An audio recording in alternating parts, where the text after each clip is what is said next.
rappeler comment cette journée existe et pourquoi, d'où elle a démarré.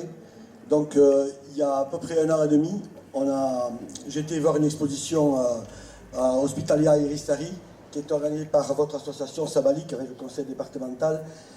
Et j'ai vu un panneau où il y avait marqué une date, le 28 août 1523. Je vous ai appelé, je vous ai dit mais ça vous fait rien là de laisser passer un anniversaire et de ne pas le fêter. Et puis vous avez mordu à la maçon et plus que mordu parce qu'en fait c'est vous qui avez créé l'événement. Donc grâce à cette exposition, le Ralia qui est aujourd'hui à Bidéac, c'est grâce à ça que cette journée de commémoration et d'anniversaire existe. Donc d'abord bravo, merci d'avoir fait cette exposition. Et puis on a collaboré depuis 1 an et demi, on travaille ensemble sur cette journée-là. La deuxième chose que je veux dire, c'est que cette histoire de Saint-Palais et d'États généraux de Navarre qui se sont réunis ici, à cet endroit-là, c'est quelque chose qui n'était pas très connu. Je ne dis pas que c'était caché, parce que c'est un peu fort, disons que c'était enfoui dans l'histoire, et que personne, ou pas grand monde, s'était intéressé à ce qui s'était passé ici.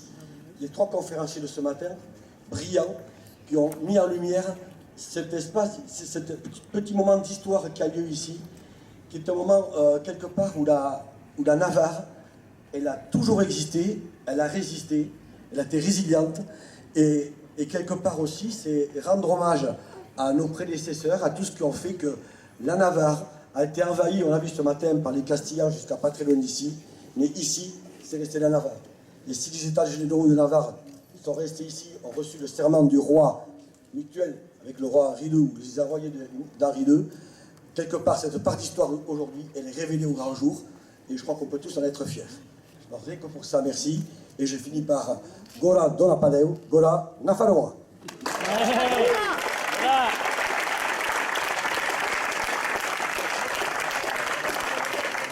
Katu daukute gerlan bidez, Dona Paule gelditzen da erresistentziaren ikur, plaka hau horren lekuko dugu.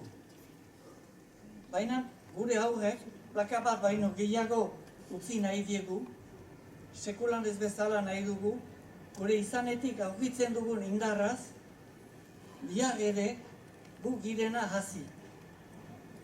Bizirik nahi dugu nafartasuna eta gure hizkuntza. 2023an, egun, gai girea berriz zin egiteko, Euskal Herria eta Euskara biziaraziko ditugula. Caché.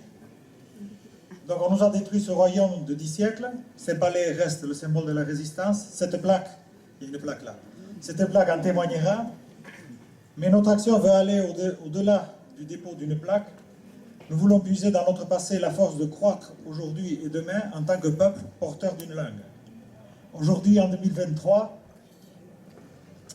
pouvons-nous prêter serment 500 ans plus tard que nous ferons en sorte que le vive l'Euskara, la Navarre et le Pays Basque. Pour ça, on a besoin de tous, ceux qui le parlent, ceux qui ne le parlent pas. Comme en guerre, il n'y a pas de neutralité sur cette affaire.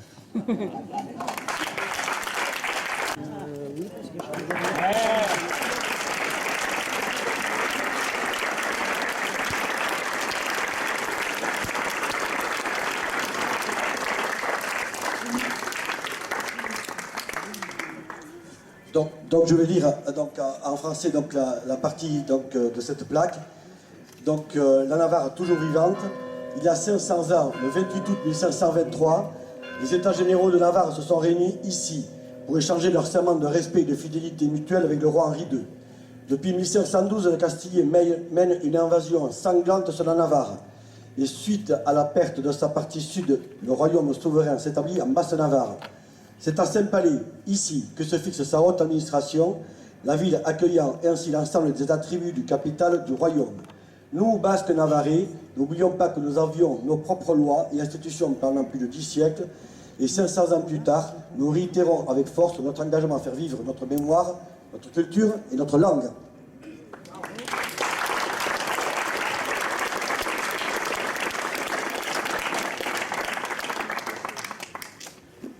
Duela 500 urte,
baitugu nahi ahantzi, ez zaio eman merezi zuen, bezain beste importantzi.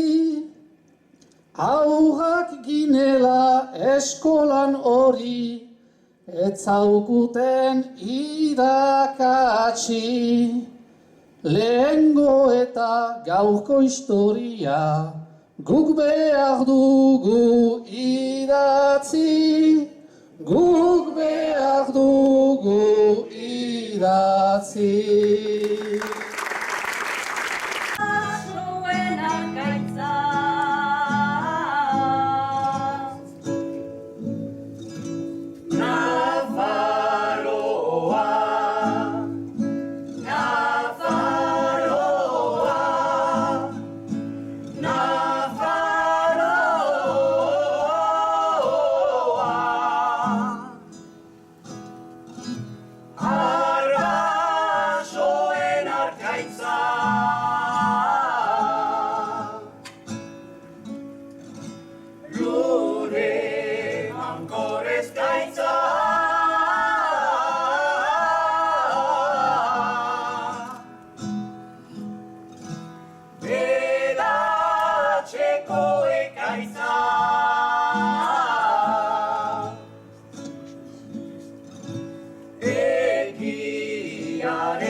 Nafaroa,